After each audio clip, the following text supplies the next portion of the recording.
live from Huntertown, Indiana. It's Soarin on the air. And today we're going to have a different type of topic. So today we're here in the kitchen, and guess what? We're just preparing some food, so we go out there and feed our hawks. Our guys sit out there in those beautiful new pens that we have, and they don't have to worry about hunting. But you know what?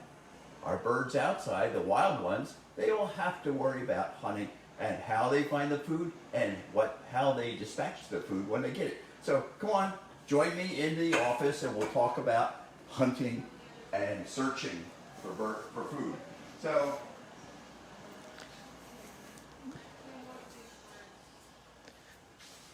today's topic, everybody's gathered here, and we're going to talk about hunting. How do birds find their food?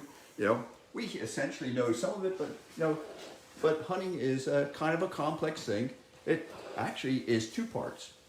There's searching for food, okay? And then once you find it, what do? You attack it, all right? And hopefully you're successful. And not every attack is successful, but the birds try hard. But our birds out here are spoiled. Now I'm going to show you some of the spoiled birds. Okay, so first we're going to talk about some hunting today, or searching. So, whoa, there goes the program. All right, we're in shot. Okay, so there's several different ways that birds hunt for food. So we have still hunting, we have fast contour hugging. We'll talk about that a little bit. We have high searching, we have slow quartering. Boy, they got some complex things. These raptor heads, they really come up with some really interesting titles. We have stalking. We have listening, of course. We have flushing. And then sometimes they get pretty sneaky. And while you see that there's a list here, no one bird uses only one technique. They use the techniques that work for them or are applicable at the time that they're out there looking for food. So the first thing is still hunting, okay?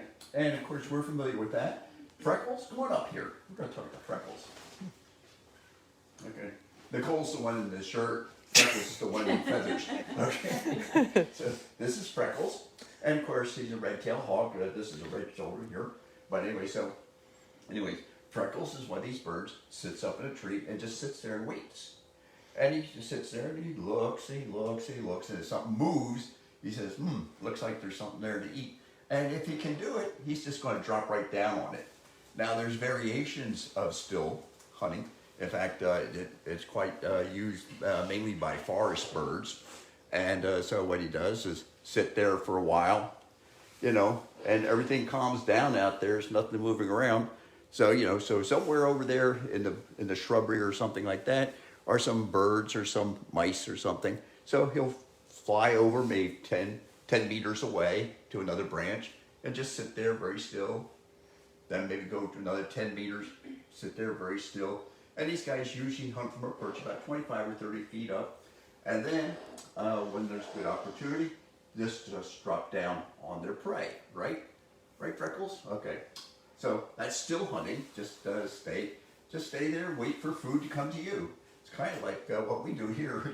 Our birds sit out there in the cages and they wait for us to bring the food to them. So they have a waiting service. Okay. All right. So we have still hunting, and another version of still hunting are the guys here are Harris hawks, and so Cheyenne, you want to come up here? Cheyenne. Okay. And so here's Cheyenne. Hi. How you doing? Okay. So this is Cheyenne, and she's a Harris hawk, found out there in the desert southwest of the United States, and then down through the Mexico, Central America, down into South America. And one of the things these guys, they do still hunting too, So they sit up there. In fact, they quite often hunt as a group. So here they are. They'll stack up, looking like a kind of a funny-looking totem pole. Sit on top of it. Here, look. Okay. Yeah, okay. Didn't like that. Okay, she didn't recognize those guys. So here's another form of still hunting. And when the opportunity presents itself, then they take off and pursue their prey. So that is one version of hunting, and it's quite commonly used. But but as we know, when we watch the red tails or any of the other birds, sometimes they're out there hunting up in the air. Okay, so they're searching. Okay, they're searching for food. So we have what we call the high searching hunters. Okay, and so these guys, like our little kestrel friend. Where'd the kestrel friend go? Oh, there it is. Okay, so our little kestrel friend. Hi there, Tawny and Nancy. Okay, so Tawny is an American kestrel, and it's a female. And so what these guys do is they go up maybe about maybe 50, 60 meters, maybe a little higher than that, and they hover in the air. They depend upon the wind to lift them, and so they stand up there, hang there, hovering, looking down, and so they're up there high above where the food is, so that the prey doesn't necessarily see them up there. In fact, these guys look pretty small when they get up in the air like that. So they're up there high, but sometimes if there's no wind, to hold the birds aloft, they go back to still hunting. So they sit there on the telephone wire or the fence post or whatever, and they wait for food. So birds use combinations of hunting techniques. So, and then we have what we call quartering. Okay, so in this case, it's what they call slow quartering, and this is practiced by birds such as harriers and short-eared owls. And they go down slowly over the fields or something like that, maybe about 1-2 meters up. And so it's usually practiced by birds that are what they call low wing. Right, there we go. Low wing loading. I'll go get it. Low wing loading. There we go. Hey. So they have very wide wings, and they're very light critters, and so they have they tend to just lift on the wind, and they just slowly go across the field. Usually these guys come out there dawn and dusk when there's a slight breeze, and they go out there, and oh yeah, that's just too bad. We have one of our babies going to sleep on his mama's lap. Okay. It's a shame. So anyways, we have this slow quartering, and this is very similar to fast contour hugging. So a lot of you guys have probably seen Hooper's hawks and the sharpshins. My sharpshins are back. Okay, so I have them flying up and down my fence line now. So the sharpshins are back. They've abandoned Canada. They said it's getting too cold up there, and it's time to head south. So my sharpshins they're making their annual fall pilgrimage to our backyard where we have lots of bird feeders, and so they get a snack on the way. So they're stopping in there and taking care of my house finches. My house sparrows have departed. They've decided that they want to go into Fort Wayne, and so they've left. So now it's just the house finches, the goldfinches, and some of those guys are hanging around. And of course, the little sharpshins are going up and down the fence line, and it's a lot of fun because the sharpshins and the blue jays are getting into it now. The sharpshins chased the blue jays for a while, then the blue jays chased the sharpshins for a while. And it's about up and down the fence line, so it's a little bit of tail chasing. That's a term that we use with birds, okay? So we're not talking about humans there. And of course, one of the things we do is listening, okay? So a lot of, some of the birds, particularly the nocturnal birds, like our, wake them up. Come on, bring the Monet. Oh. Wake. Or you can bring up the screech owl. Okay, so we'll just. So I don't know who fell asleep. I don't know where's Monet. Where's Jim? So here's our little. Hi, how you doing? Yeah, Frankie. Okay, they're hard to tell apart. Don't let them know that. So Frankie and Sue here. So Frankie here has facial disc, which help to get the sound back to his ears. But he's a listener. So he sits up there, so he does a combination of listening and still hunting. So he sits up there listening, and head goes back and forth. Remember, they got 14 vertebrae, so they can twist their head almost all the way around and almost upside down. And so he sits up there, and when the time is right, he drops down on his prey, don't you? Yeah. Okay. So he does a combination of still hunting, all right, or still searching, and listening, And so Monet, why don't you bring Monet up here? So, so you can come on that side. Okay, so there's nothing like live TV. I'm the first. Okay, so Monet and Jill. And so Monet's a barn owl. And again, this typifies one of the birds that practices listening. And so there you are in the spooky TV or spooky movies, mystery movies, sitting up there on the church tower, okay, listening on the steeple, and then takes off and goes, yeah, I know, and almost an approximate imitation. And they screech across the ground in a slow swoop. They don't get a lot of speed up, these guys, So they rely on hearing, and then they figure out where the prey is going. They listen, and they track and they lead the prey, and they catch up with the prey. They intercept the prey, right? So you may not see the prey, but they can hear it. So listening is very important, and they're not the only birds that listen. Actually, all of these guys that we got here all listen. In fact, that's how you find nestfuls of little baby birds. They sit there in a tree and they hear beep, beep, beep, beep, beep, about begging calls. And what they do, they react to the begging calls and they fly down and clean out the nest. And that's why you see all those blackbirds attacking the red tails, or other birds, because the blackbirds and the rest of them all know that these guys are going to invade their nest, okay? So listening, flushing is another technique that they use quite often, or mainly the Cooper's hawks and the sharpshooters, the accipiters, they do the flushing. So if they know there's a bunch of birds in a tree or something, what they'll do is they'll just plow into it, flush everybody out, and then pursue the slowest one, or one that they think that they can catch up with. So they flush out. So it's another technique for finding your bone. And then again, there's also the false attack. And I've seen this quite often. Peregrines just love the false attack. So what they'll do is they'll be flying up, maybe about 100 meters up or so. And what they'll do is they'll come across a mud flat that's just covered with shorebirds and other small birds. And what they'll do is all of a sudden they'll just go into a dive and into a swoop and come blasting across.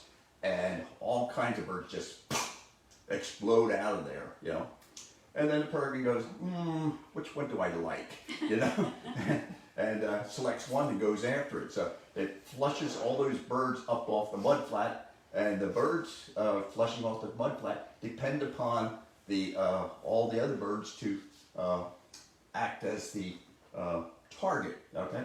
So what they're hoping is that if it's 100 birds going up, that they're not the one that's chosen.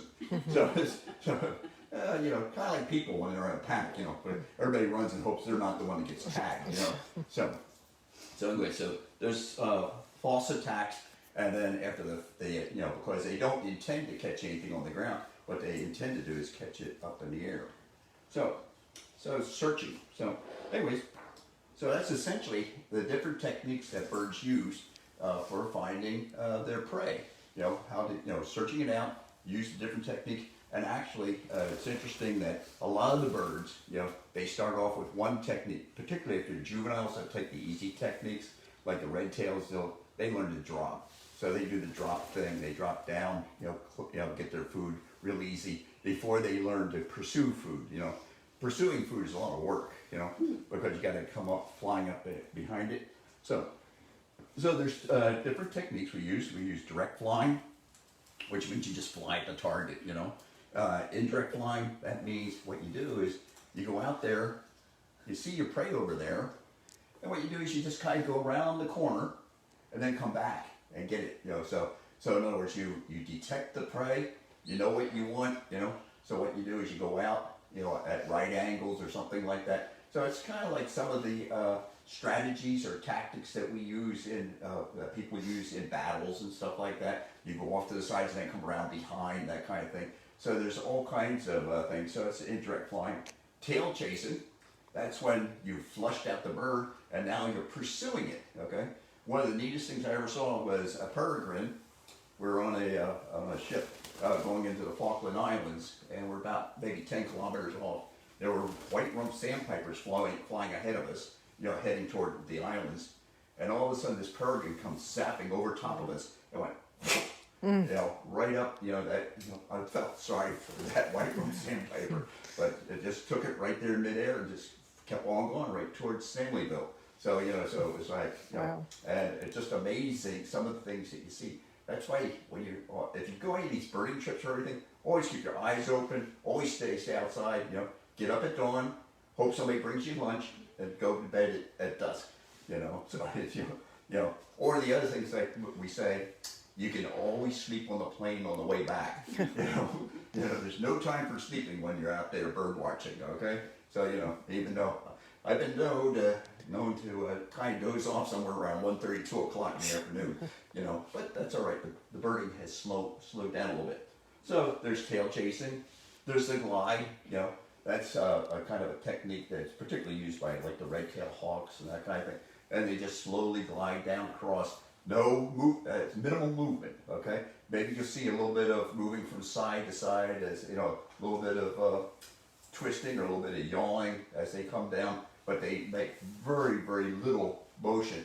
That way they don't alert the prey so much, the prey guys are, wonder what that is, and they're gone. So there's gliding, and of course there's the drop, go, dive, and stoop. Okay, so that's typically, drop off a perch, dive toward your item, and now a dive means typically tucking the wings in so you gain speed, okay, and you go into the stoop and pull out, and you go and pursue your prey. Deception, and again, this is where you kind of act like, I don't see you down there. I don't see anybody, you just kind of casually fly by, and maybe you might circle around like you're a turkey vulture. In fact, some of the guys like Cheyenne, okay, and some of the other raptor hawks will actually imitate vultures. In fact, one of the neatest thing is bat falcons that are found down in Central America and North and South America. Bat falcons will actually go into a flock of bats, okay? And what they do is they get the same wing beat as the bats, okay? So they're flying, they have the same wing beat, and they kind of insinuate themselves into the bats that are flying out. And then before somebody knows it, they grab one. Wow. And then take back off. So they can be deceptive, so that's kind of a neat thing. So so you get the bat falcons and the orange-breasted falcons come out. About the time the bats are coming out of the caves, and they insinuate themselves into the flock. Another form of a real interesting combination is, remember I talked about still flying or still searching. Quite often our friends the peregrines do that. They'll find a nice tree that's sitting out over a valley or a canyon, and they'll just sit up there. And when pigeons or something like that are flying down below them, they'll just sit there and then they'll just drop off the perch, okay? Hardly any propelling, let gravity do all the work, And it's really neat to watch these guys because when they fly out, if you watch them, if you get to see some videos, well, look at their wing shape, okay? Their wing shape is not out like that. It's curved back. In fact, as a matter of fact, it's diamond shaped. If you look at a peregrine, it's in a swoop. It's actually a diamond shaped pattern. Same as our F-35s. Just take a look at those things. Same type of thing. And so they gain lots of speed, and then they get their guys up. And then groups, we talked about Cheyenne and how they go out there and hunt in groups. So we have the attack. Okay, so we've seen some of this, where we, one of the last things a mouse sees. Okay. So anyway, so here's a typical attack. So the talons are out, ready to go after their prey. They've tucked in the wings a little bit. And at this point here, he's come down, he's got speed up, and now he's starting to slow down because you don't want to crash into the ground going 30 miles an hour. So right at this point, wings have, he's got his speed built up, and now he's starting to flaps down and starting to get the approach to, getting. And of course, this is the drop attack. Okay, that's usually used by like our ferruginous hawk there. Had to see what it was. Anyways, ferruginous hawk, which is similar to our red-tailed hawk. And again, this is just the bird flies across, bunny sitting there in the grass, minding its own business, and drops down right down on top of it and takes it. So So that's another form of attack. And of course, we talked about the peregrines, So the peregrines, again, get those wings kind of tucked in, aerodynamic, and it's just really the nuttiest thing to watch, Watch these guys. I got to see one down in fact, the faux attack that we talked about a little bit. So down in Australia one time, we were in a park. There was a place where they were selling popcorn, lots of pigeons around and everything. And this bird came flying by us, okay? About maybe 20 feet up, flew by us, circled around us, and he came so close. He was about as close as me and Sue there, okay? And he just, all of a sudden, just at the last minute, dove down across where the pigeons were. Pigeons exploded out of the place, okay? But you know what? He didn't take any, okay? Oh, no? No, he just kept flying around, flying away, but he did a victory roll. He tucked one wing in, and he just did a little victory roll and said, did you see that? Wow. So that's what makes me believe in reincarnation. I think some people come back as birds. And so he was a show-off. But it was a deceptive attack, He just went down there and just blasted them out of there. And it was kind of fun to watch all these pigeons just exploding. But what I want to know is, why did he come all the way around us and watch? He came in close, and so I don't know. I think he was showing off. So Probably. so anyways, there's your religion for the day. We believe in reincarnation. Okay, let's see what else. Oh, come on. And of course, we have things like our bald eagles. Bald eagles, are fish eaters, okay, or they're also carrion eaters. And again, they have extremely good eyesight. All these birds have extremely good eyesight. So a lot of times, if you get up there to some of the lakes around here during the summertime, you can watch the eagles going out hunting, and they'll sit in a tree, okay, still hunting, okay, or still searching, and use that eyesight to see where there's fish coming to the surface. So they watch out there, watch for the surface breaking, because the fish are coming up to grab bugs or something like that. And then they'll just descend off that tree and just maybe just feet above the water, just come sailing across. And then as they get to where the fish are, they'll slow down, wings out, flaps down, talons down, and snatch a fish right off the surface. They're not always successful. They're probably about 50% successful, so they're not getting them every time. But this differs from the ospreys. Ospreys are high searchers, so they're up high and they're flying across. They look down to see the fish, okay, coming up near the surface, and then they just drop, okay, tuck in the wings, drop down, and at the last minute, out go the wings, down go the talons, and grab it, And it's really neat. I was down in South Carolina swimming out in the ocean, and there were fish around us, and I had my snorkel on, and we could actually see the ospreys actually go underwater for a while as they took the fish down, and then of course they came back up, and they're buoyant, and up they go back up into the air. So really a neat effect, And finally, if you got your prey, you go out there and you talon it and everything, you've done all the droppings too, but sometimes you just gotta stomp them. Okay, so this is a secretary bird down in Africa. Okay, and when you find your prey, what do? If it won't stand still, you stomp it. Okay, so here's the secretary bird out there stomping its prey. So sometimes they, it's a lot of times they take insects and things like that. Sometimes they take snakes, and sometimes they take garden hoses. so somebody lost a garden hose on this deal. But anyway, so there's all kinds of techniques that these birds use, and they use different combinations.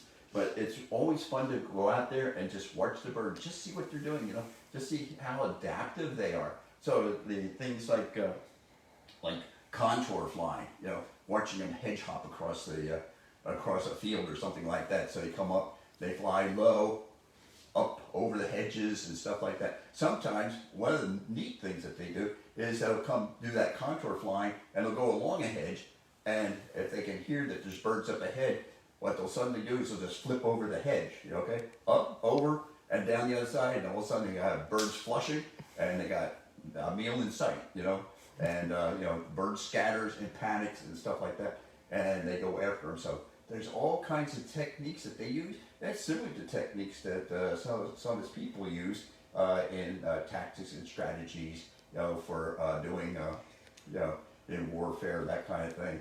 And hunters use them. I mean, we have, still hunting, guys put up a tree stand or something like that. They sit up there and they wait, Kevin, Celeste's husband, he sits there and he's in his tree stand. Doesn't get a whole lot, but he says he sees nature up close. He's had great horned owls come up, take a look at them, check them out. Wow.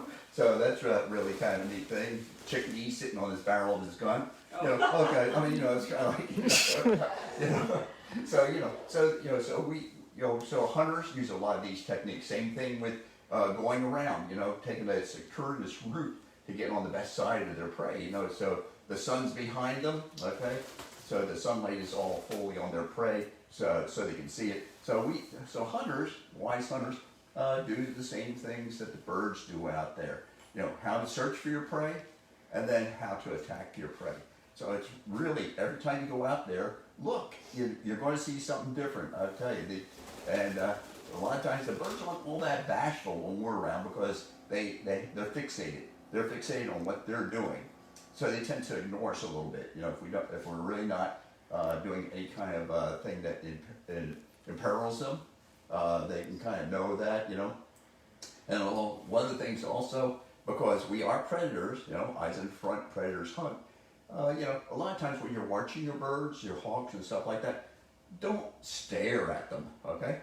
Just observe them, you can get those binoculars out, but don't forget those binoculars look like big eyes, So, take a look, but sometimes if you just step back, you can see the whole picture, and you can watch the thing. I think somebody was telling me about a red-tailed hawk chasing a squirrel, and the squirrel went on the tree, started running around the tree, and a red-tailed hawk was running around.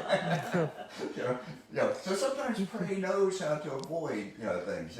Avoid being. So he said he watched that for about 5 minutes. So sometimes it's really neat the stuff that happens out there, like the peregrine. Oh. Well, you eat, you gotta. Okay. You gotta go somewhere. Well, what the heck? All these guys are okay. Yeah, I know. No, good for you. Okay. Yeah, we've had we're dirtying up the floor a little bit, but that's all right. Yeah, we'll have the cleanup crew come in later. We got a snow shovel for it. So anyways, when you're out there, look, observe. Don't be intrusive. Okay, don't try to intercept it. And because, like I said, birds become so fixated on their hunting and stuff. I've had Cooper's hawk fly right past me as he just nailed a cardinal, just carried it right past my head. Wow. Because they're so fixated, and that's why a lot of our guys get injured, because they're so fixated on their prey. They run into cars, or cars run into them, things like that. So yeah, so it's so sometimes you just got to be know what's going on around you, that kind of thing, and do be prepared to duck out of the way. Okay. But some of these guys, you take a red-tailed hawk, they only weigh about 3 pounds, but 3 pounds at 30 miles an hour can kind of mess you up a little bit, and so you don't want to interfere. In fact, when I was doing this research, I saw pictures of photographers being attacked by eagles. Just take some care, okay? Don't get in the way, okay? Don't be intrusive. Respect nature, and nature will respect you. But I figure anybody, there was one guy who had skid marks on his head from talons, so it's kind of like you don't have to do that kind of thing. So anyways, that's my pitch for today. Anybody got any questions? No Did questions. I do such a fantastic job? Yay! Oh, gee whiz. Okay. So commercial time. Okay, commercial time. Okay, you have only a day and a half left. A day and a half left to get your 2021 calendar from Soarin Hawk. Okay, so you have until midnight tomorrow night, all right, to get those orders in, and the orders are pouring in. I don't know, I've lost count of how many orders we've had, but it's well in over 200 orders. Great. So so we have a lot of people out there. I think the furthest one is England so far. So it's but we've had some in California and other places, but New England's Jersey. a little bit further out there. Jersey, Jersey's far out there, anyways. That's another story. Hey. Hey, I'm from Joycey. Yeah, right. So anyways, don't forget to get your calendar, okay? Get on our website. And we're doing we're getting back into the program mode. Uh-oh. What happened? There it is. Okay. So we have a lot of programs coming up that are open to the public. Okay. Great.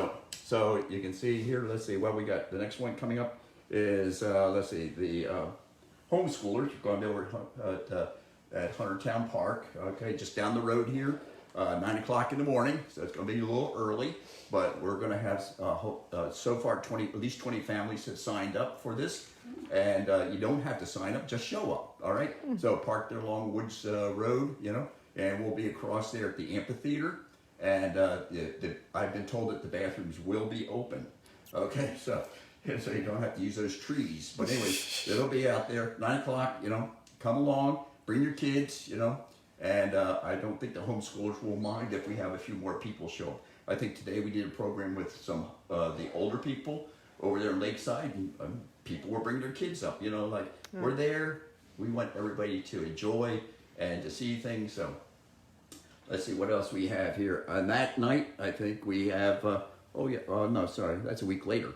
Okay, so on Saturday the following, we have a Halloween walk at the old Auburn Hotel.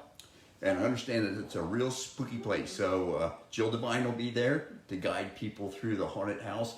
And in the meantime, we're going to be in a nice warm lobby. Okay, we won't be standing outside. So we'll be in the warm lobby with our owls. So come over there and you can see us. And she's going to be running 3 walks during that time. So, you know, so go on all over 5:30. Let's see, the following Thursday, we're going to be up at Chain of Lakes. It's going to be our final program up at Chain of Lakes for the year. And we're going to be at the Sunnyside Shelter. You know, so all the campers and everybody is welcome to come out. I guess they'll have probably some Halloween treats and stuff like that up there for people. And then what we got the following Friday, we have, Halloween in the Park right down here. And this is going to be starting at 5:30. We're going to be in the park here, the Huntertown Family Park. So come on over. We're going to be one of about 15 stations there. And so we're going to have a little bit of fun out there. And then also we're going to do it again Saturday. If we didn't do it well enough Friday, we're going to do it again Saturday, again 5:30. And then out there in Pearson, Indiana, we're going to be doing the Tippecanoe Audubon Society annual dinner. And it's going to be an outside event. As I understand it, there's going to be chili and soup available along with some other snacks.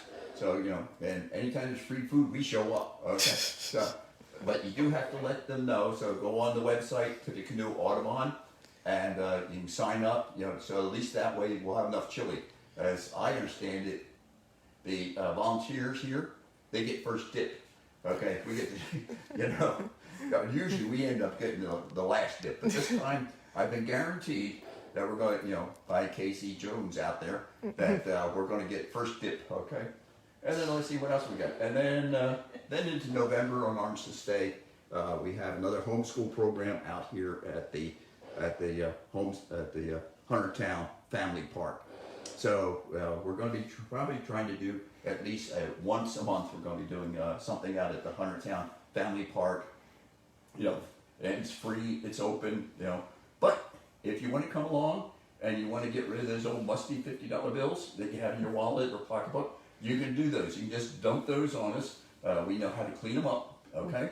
Right? Yeah, so we know how to take good care of them, because all that money that we collect all goes to taking care of our birds out here and taking care of them, repairing them, you know, rescuing them, all that kind of thing, and getting them out there. So nobody has any questions. Have I done that? No, good job? no questions. I don't know. This is terrible. Okay. So you want to see a couple of the birds? Okay. I So do guess have we can get to some close-ups of say- birds and people. I do want to say one thing, that if anybody's been hearing some grunting behind me, it's not Jeannie, it's Cheyenne.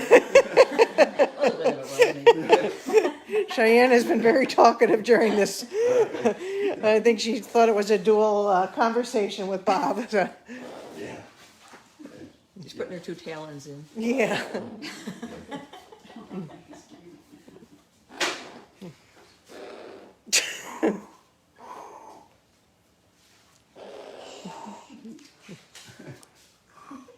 Yeah, we converse.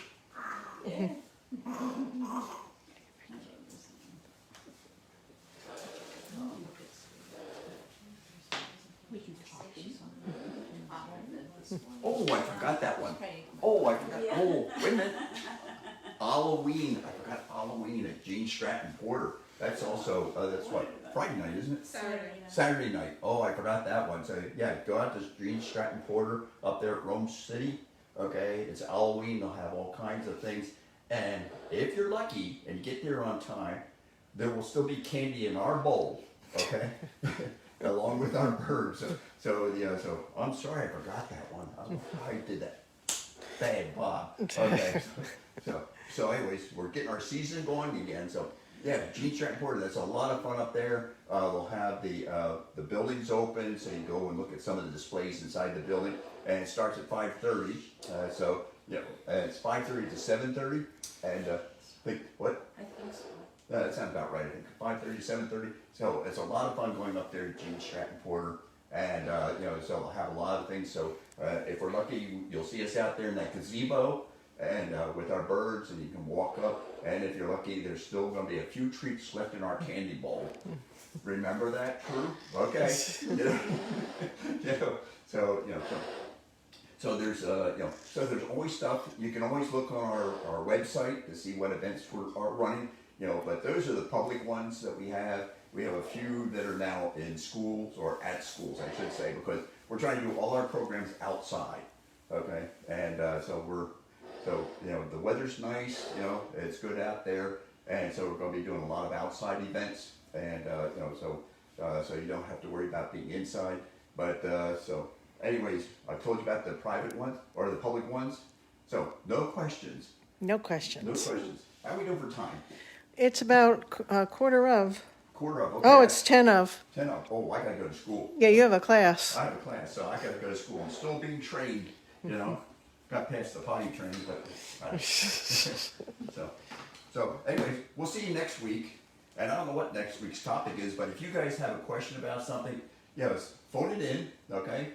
Or let us know, and so we have another topic, and we can go exploring a little bit, and we can see some of these pretty birds and some of our pretty volunteers. Okay? I got a laugh back there.